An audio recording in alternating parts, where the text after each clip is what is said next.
आप सभी का स्वागत है आप सबकी अपनी क्लासेस कनौजा क्लासेस के अंदर और मैं आपका दोस्त संजय।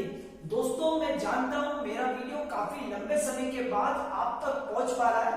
आप यकीन माने दोस्तों इन दिनों के अंदर मैं काफी बिजी चल रहा था और जैसे मुझे टाइम मिल रहा है वैसे मैं वीडियो बनाने की कोशिश कर रहा हूँ। दोस्तों मैं पूरी कोशिश करूंगा अब आपको सारी क्लासें टाइम टू टाइम मिल सके। आइए दोस्तों वक्त को ना बर्बाद करते हुए आज की हम क्लास स्टार्ट करते हैं। आज की क्लास का नाम है साझेदारी, जिसे हम इंग्लिश में पार्टनरशिप के नाम से जानते हैं। और पार्टनरशिप पे मैं पहले भी एक क्लास ले चुका हूँ। जिन मेरे दोस्तों ने मेरे स्टूडेंट्स ने वो क्लास मिस करी है, आज की वीडियो के अंत में मैं डिस्क्रिप्शन में उस वीडियो का लिंक मैं दे दूंगा, आप वहां पे जाके आसानी से उस क्लास को अटेंड कर सकते हैं। आइए दोस्तों आज की क्लास का पहला क्वेश्चन लेते हैं।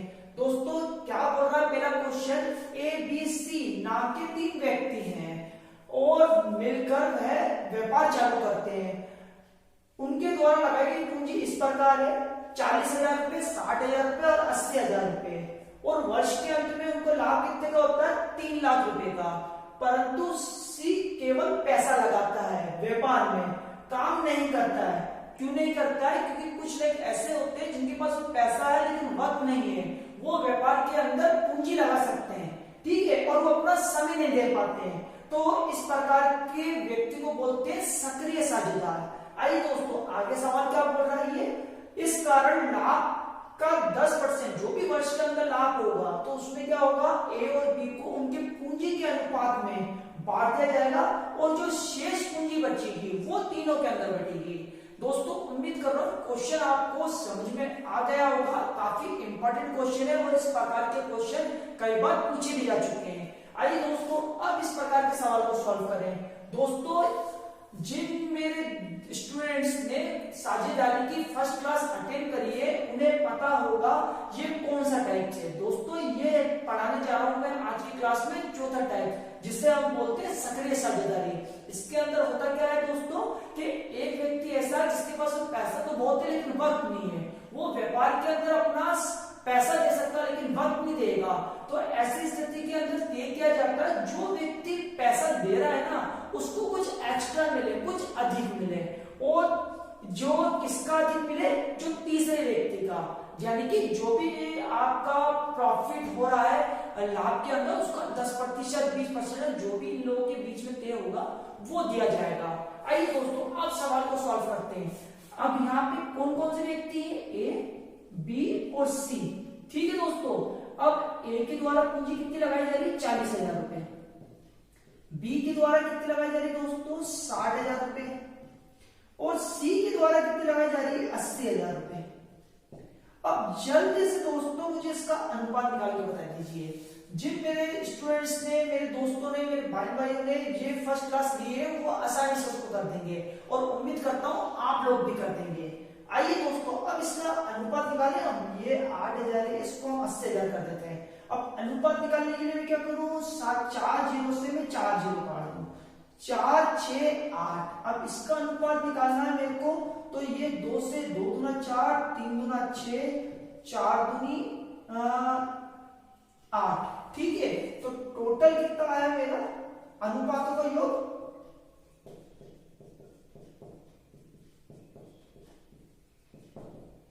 अनुपातों का योग कितना है, 9, ठीक है। अब आपकी मदद के लिए मैं यहाँ पे और एक काम कर देता हूं, ए बी सी, इनका अनुपात कितना है, ए का है 2, बी का कितना है 3 और सी का कितना है 4, ठीक है दोस्तों। अब क्वेश्चन में देखिए क्वेश्चन क्या बोल रहा है, ये तो अभी तक हमने क्या करा, शुरू के 3 टाइप जैसे करते थे हमने वो कर दिया, लेकिन अब एक लाइन जुड़ी गई है इसके अंदर कि लाभ का 10% ए और बी के बीच में बटेगा, सी को कोई लेना देनी है, इस व्यक्ति को लाभ से कोई मतलब नहीं है। अब इसको क्या करते हैं हम, जो 10% लाभ का निकल रहा है ना दोस्तों, इसको कोई मतलब नहीं है, बांटा किसमें जाएगा, ए और बी के अंदर। अब वर्ष के अंत में लाभ कितना हुआ है,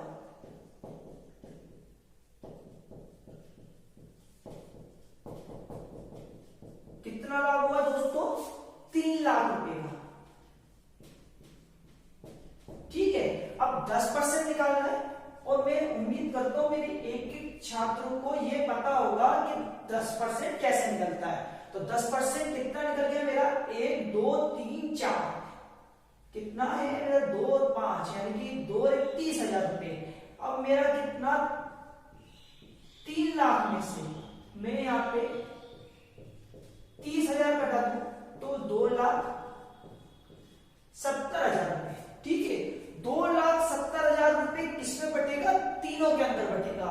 लेकिन जो ये 30,000 जो निकल के आया है मेरा, ये वाली जो राशि आई है मेरी, इसको कैलकुलेशन करने के बाद में ये तो मैंने शेष निकाला है। यहाँ पे कितना है, ये आप ऐसे कर लीजिए, शेष लाभ। ठीक है, और यहाँ पे आपका काटा पीटी करने के बाद कितना आया, 30,000 रुपए। तो ये 30,000 क्या है, 30,000 तो बटेगा इन दो में, क्यों, क्योंकि ये 10% है। अब इसको बांट लीजिए दोस्तों 30,000 को। ठीक है, अब इनके अनुपातों को योग करूं मैं, कितना होगा, 3 और 2 कितने होते हैं, 5। और आपके लिए आसान कर देता हूं, आपको और अच्छे से समझ में आ जाएगा। ये है आपका ए का अनुपात, ये है बी का अनुपात। ठीक है दोस्तों, इसको और अच्छे से करते हैं हम, तो आपको एक बार में समझ में आ जाएगा। ए प्लस बी, ये तो कर रहे हैं हम, ए और बी के में बांट रहे हैं। तो अब हमारा नेक्स्ट स्टेप क्या होगा, 30,000 रुपए और 2 प्लस कितना है, 3। तो अब यहाँ पे मेरा कितना हो गया, यहाँ पे 3 लाख रुपए, 30। तो 30,000 डिवाइडेड बाय 5, यहाँ पे कितना हो गया, 6 पंजे 30, यानी कि कितने, 1 2 3, तो 6,000 रुपए मेरा निकल के आ रहा है दोस्तों। ठीक है, तो अब कितना हो गया मेरा, ये 6,000 रुपए आया है। तो उसको मैं किससे करूं, एक बार तो मैं दे दूं 2 को, और ठीक इसी तरह से 5 से अगर करूंगा तो मैं दे दूंगा एक 3 को, तो 6 दूनी 12,000 रुपए। दोस्तों उम्मीद कर रहा हूं यहां तक चीज समझ में आ गई होगी। तो जगह कम बच रही है, इसलिए मैं यहां पे लिखने जा रहा हूं। ठीक है, तो हमारा कितनी आएगी दोस्तों पूंजी, 30,000 रुपए, और 5 अनुपातों का योग था 2 से, और 30,000 रुपए ये 5, और यहाँ पे कितना है 3। तो ये कितनी बार गया, 6 बार, ये कितनी बार गया, 6 बार। तो ये कितने होगा, 6 दूनी 12, 1 2 3, 1 2 3, 3 जीरो मैंने यहां लगा दिए, और ये कितना हुआ, 6 3 18, 1 2 3। अब मेरे को पता करना है जो मेरा अनुपातों में मैंने बांटा है वो सही बांटा है या नहीं बांटा है। उसको चेक करने के लिए मैं क्या करूंगा दोस्तों, इन दोनों का योग कर लूंगा। योग करने पर अगर मेरा आंसर 30 आता है तो हमने अनुपात बिल्कुल सही बांटा है, अन्यथा गलत बांटा है। ये सिर्फ आंसर चेक करने का तरीका। 12 और 18 कितने होते हैं, 30 ही तो होते हैं। तो यानी कि हमने जो अनुपात बांटा है अब तक बिल्कुल सही बांटा है। उम्मीद करो दोस्तों अभी तक मेरे एक एक छात्र को, एक एक स्टूडेंट को ये चीज समझ में आ गई होगी, ये 30,000 रुपए का हमने बंटवारा क्यों करा। ठीक है दोस्तों, अब मेरे को क्या ध्यान रखना, अब दोस्तों मैं इधर का मिटाने जा रहा हूं।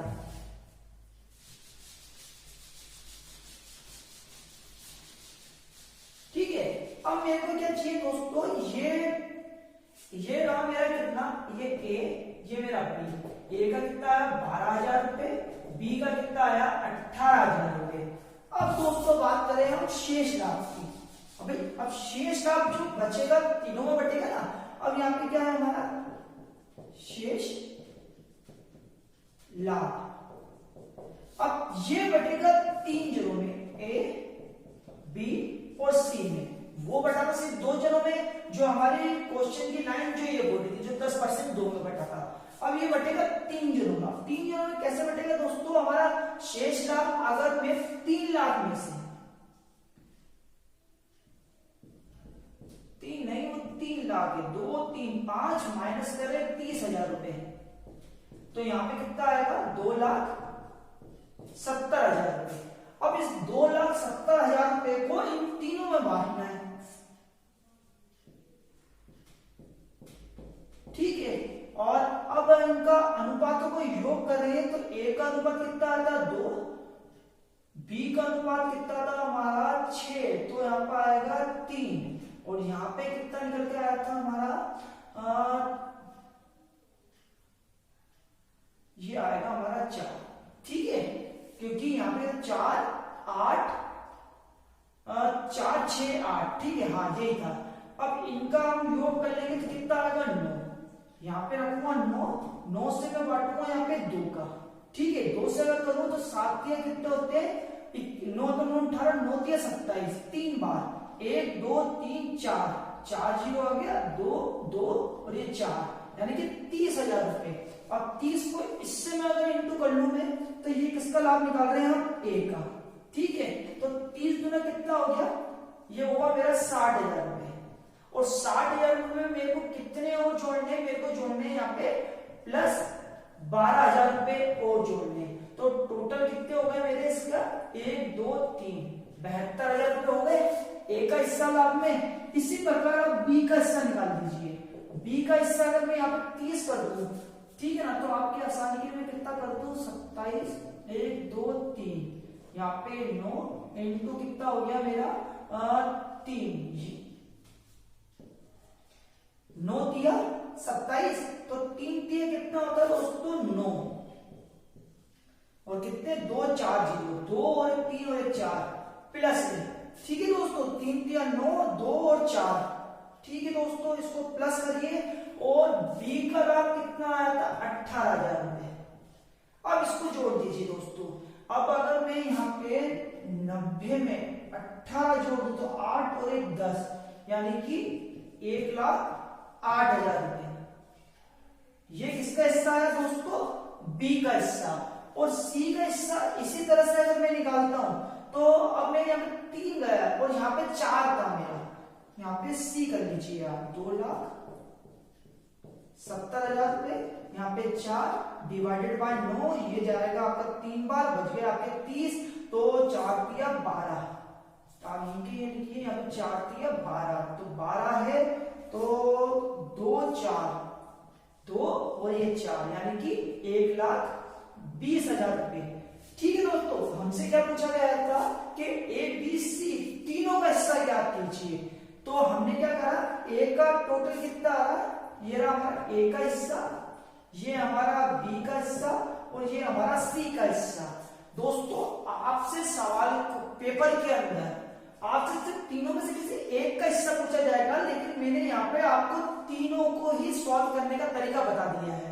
आपसे जो भी पेपर के अंदर पूछा जाता है, आप इस तरीके को अपना के बड़ी आसानी से इस प्रकार के सवालों का जवाब दे सकते हैं। उम्मीद कर रहा हूं दोस्तों इस प्रकार के सवालों में आप कभी भी नहीं अटकेंगे और परीक्षा के अंदर बड़ी आसानी से इस प्रकार के सवालों को सॉल्व करेंगे। आइए दोस्तों एक सवाल और लेते हैं सक्रिय साझेदारी का। ये सवाल क्या बोल रहा है देखते हैं। राम, हरि और हीरा द्वारा मिलकर एक व्यापार चालू करते हैं। पूंजी इस प्रकार लगाई गई है उनके द्वारा, ठीक है, 30,000, 20,000 और 10,000 रुपए। मतलब वर्ष के अंत में लाभ होता है 60,000 रुपए का। कितने का, 60 का, 6 लाख का, 6 लाख रुपए का। परंतु राम केवल पैसा लगाता है व्यापार में और काम नहीं करता। इस कारण ये डबल बार आ गया, इस कारण, इसी कारण, ठीक है ना। ये क्या रहेगा, इस कारण हरि और हीरा को प्रति माह 500 रुपए वेतन के रूप में दिए जाते हैं तथा तीनों के द्वारा पूंजी 12 महीनों के लिए लगाई जाती है। तो हीरा का लाभ में हिस्सा ज्ञात कीजिए। दोस्तों मैं आपको पहले भी बता चुका हूं, अगर ये क्वेश्चन के अंदर ये लाइन नहीं आती है कि 12 महीने की लगाई गई है, तो हमें क्या मानना है कि पूंजी जो लगाई गई है वो पूरे साल भर के लिए लगाई गई है। आइए दोस्तों अब इसके सवाल को किस तरह से शुरुआत करनी है उसको देखिए। सबसे पहले यहाँ पे क्या बोला जा रहा है दोस्तों, इनका अनुपात निकाल लीजिए आप। क्या अनुपात क्या बोल रहा है दोस्तों, यहाँ पे किसका है, ए, बी और सी। ए का अनुपात कितना है दोस्तों, 30,000 रुपए। बी का कितना है, 20,000 रुपए। और यहाँ पे सी का अनुपात कितना है, 10,000 रुपए। अब कितने, सब में 4 4 जीरो आ गए, तो मैंने ये 0 से 0 हटा दिया और मेरा यहाँ के लिए मुझे अनुपात कितना मिल गया, 1। ये मेरा अनुपात मिल गया। दोस्तों उम्मीद कर रहा हूं यहां तक किसी भी स्टूडेंट्स को किसी भी तरह की कोई भी दिक्कत नहीं आएगी कि अनुपात कैसे निकाला है। अब सेकंड स्टेप मेरा क्या होगा दोस्तों, कि 500 रुपए किसको, हीरा और हरी में बांटी जा रही है, ठीक है, हीरा और हरी में। तो 500 रुपए इसके और 500 रुपए इसके, प्लस करोगे तो कितने प्रति माह के 1000 रुपए हो गए। और तो 12 महीने की भी पूंजी लगी जा रही है, इसको 12 से इंटू कर दे तो कितने हो गए ये 12,000 रुपए। ठीक है दोस्तों, आप इसको ये मान के चलो ये खर्चा है, तो लाभ में से खर्चे तो माइनस होते ही ना। तो अब हमारे कितने 60,000 में से 60,000 में से अगर मैं कितने घटा दूं 12,000 रुपए घटा दूं तो मेरे कितने आएंगे 48,000 रुपए। उम्मीद कर रहा हूं दोस्तों आपको यहाँ तक किसी भी प्रकार की कोई भी दिक्कत नहीं आएगी और बड़ी आसानी से यहाँ तक सवाल सॉल्व करेंगे। आइए दोस्तों, जगह कम है तो मैं इस चीज को यहाँ से मिटा दूं। अब ये जो 48,000 रुपए आए ना दोस्तों, इनको तीनों में बांटना है हमें। और ठीक है, तीनों में बांटना है तो कितने, ये 48, 1 2 3 और कितना है योग कितना आया था दोस्तों हमारा 3 2 5 और 1 6। और हम सब जानते हैं 8 6 कितने होते हैं 48, तो यानी कितना 8,000। और पहले का यहाँ पे आपके आसानी के लिए अनुपात यहाँ पे भी लिख देता हूँ मैं, ए बी और सी। ए का अनुपात आया 3, बी का अनुपात आया 2 और सी का अनुपात आया 1। अब मैं यहाँ पे कितना करूंगा 3, 8 दिया कितने होते हैं 24, 24,000 रुपए। 1 2 3 सिर्फ मेरा वहां पे जीरो लगा है। अब मैं इस, ये तो रहा मेरा ए का, अब मेरे को अगर बी का निकालना है तो मैं ये सब नहीं करूंगा। और ये चीज मैं आपको पहले भी बता के आया हूँ, संख्या सेम है, कट्टे के सेम, सिर्फ 3 की जगह आप क्या लगाए यहाँ पे 2। उम्मीद कर रहा हूँ दोस्तों ये चीज समझ में आ गई होगी आपको। जिन बच्चों को समझ में नहीं आ रहा है दोस्तों वो वापस देख लो आप। यहाँ पे मैंने 48,000 रुपए लगाए, यहाँ पे 2 कर दिया, नीचे 6, कटेगा तो समान बारी, कितनी बार जाएगा ये 8 बार, 1 2 3, 3 जीरो है। अब यहाँ पे कितना हुआ 8 2 16। अब यहाँ पे ध्यान दे दोस्तों, बटा कितने में हीरा और हरी के अंदर, तो यहाँ पे प्रति माह के कितने मिल रहे हैं उनको 500 रुपए मिल रहे हैं ना। तो भाई जब ये जो 12,000 रुपए आए थे, 12,000 तो दोनों क्या है, तो अगर 12 को मैं 2 से डिवाइड करता हूँ तो 6,000 रुपए आ गए, तो प्लस के इसमें 6,000 रुपए और जोड़ दीजिए आप। ठीक है, अब ये जो आपका 12,000 आया था ना दोस्तों, इसको 2 से डिवाइड करोगे तो 2 जनों का हिस्सा है, इसको डिवाइड करोगे तो 1 के हिस्से में कितना आएगा 6,000 रुपए। अब ये कौन सा है बी, और बी के नंबर पे कौन सा आ रहा है हमारा हरी, हरी है, वो यहाँ पे कितना लेगा 16 प्लस 6, तो उसका हिस्सा कितने का बनेगा 22,000 रुपए का। ठीक है दोस्तों, अब इसी तरह से अब मैं किसका निकाल दूं यहाँ पे, यहाँ पे 1 आएगा। अब 1 आएगा तो यहाँ पे कितना बच गया मेरा 8,000 रुपए, और प्लस के 6 और जोड़ दूं मैं यहाँ पे तो कितना होगा 8 और 6 कितने होते हैं दोस्तों, ये होते हैं 14,000 रुपए। दोस्तों उम्मीद कर रहा हूं ये ए का हिस्सा, ये बी का हिस्सा, ये सी का हिस्सा। ठीक है दोस्तों, उम्मीद कर रहा हूं दोस्तों, सॉरी मैं यहाँ पे गलती कर रहे हैं, यहाँ पे ये मेरा ए का हिस्सा और इसको अगर आप जोड़ दोगे, नहीं ये हमारा ए का ही हिस्सा है, ये सॉरी ए ये मेरा, यहाँ पे ए है, ये मेरा बी आ गया और ये मेरा सी आ गया। ठीक है दोस्तों, उम्मीद कर रहा हूं यहां तक आपको कोई भी दिक्कत नहीं आई होगी और आसानी से आप समझ गए होंगे। अब हमसे किसका हिस्सा पूछा था दोस्तों, हमसे पूछा गया हीरा का हिस्सा, और हीरा कौन सा है 3रे नंबर पे, और आपको ऑप्शन के अंदर 14,000 जहां पे मिले वहां पे आपको टिक करना है। दोस्तों उम्मीद कर रहा हूं आज की क्लास में जो भी मेरे सतवीं साझेदारी के सवाल लिए आप सभी को समझ में आए होंगे, और आपको परीक्षा में जब भी इस प्रकार का सवाल मिलता तो बड़ी आसानी से उसका जवाब देंगे। दोस्तों यदि आपको वीडियो पसंद आया तो अपने दोस्तों के साथ जल्दी से शेयर कर दीजिए और वीडियो को लाइक करना मत भूलिए। मिलता हूं दोस्तों बहुत जल्दी आपसे अगली क्लास के अंदर।